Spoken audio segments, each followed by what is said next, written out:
इतना सब होने के बाद भी शबरी हर ऋषि मुनि के दरवाजे पहुंचती और उनके आंगन में झाड़ू लगाकर उनसे गुरु दीक्षा देने के लिए कहती।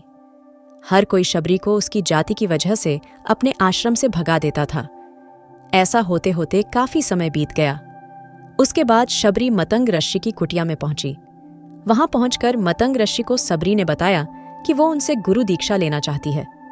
उन्होंने खुशी खुशी उसे अपने गुरुकुल में रहने दिया और भगवान से जुड़ा ज्ञान देते रहे। शबरी ने भी अपने गुरु मतंग ऋषि की सेवा करने में कोई कसर नहीं छोड़ी। वो गुरुकुल के भी सारे काम करती थी। शबरी से खुश होकर मतंग ऋषि ने उसे बेटी मान लिया था। समय के साथ मतंग ऋषि का शरीर बूढ़ा हो गया। उन्होंने एक दिन शबरी को अपने पास बुलाया और कहा, बेटी, मैं अपना देह त्यागना चाह रहा हूँ। बहुत साल हो गए इस शरीर में रहते रहते। शबरी ने दुखी मन से कहा, आपके ही सहारे मैं इस जंगल में रह पाई हूँ। आप ही चले जाएंगे तो मैं जीकर क्या करूंगी? आप अपने संग मुझे भी ले जाइए, मैं भी देह त्याग दूंगी। मतंग ऋषि ने जवाब दिया, बेटी, तुम्हें चिंता करने की जरूरत नहीं है।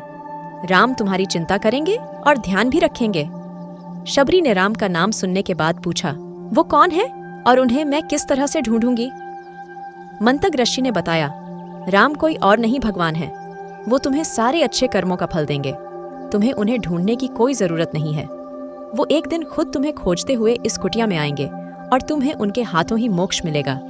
तब तक तुम इसी आश्रम में रहो। इतना कहते ही मंतग ऋषि ने अपना शरीर त्याग दिया। शबरी के मन में मंतग ऋषि के जाने के बाद से एक ही बात थी कि भगवान राम स्वयं उससे मिलने आएंगे।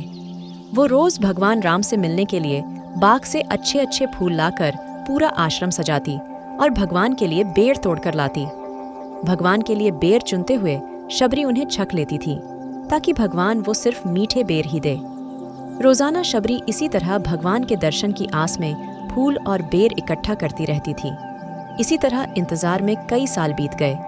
शबरी का शरीर एकदम वृद्ध हो गया।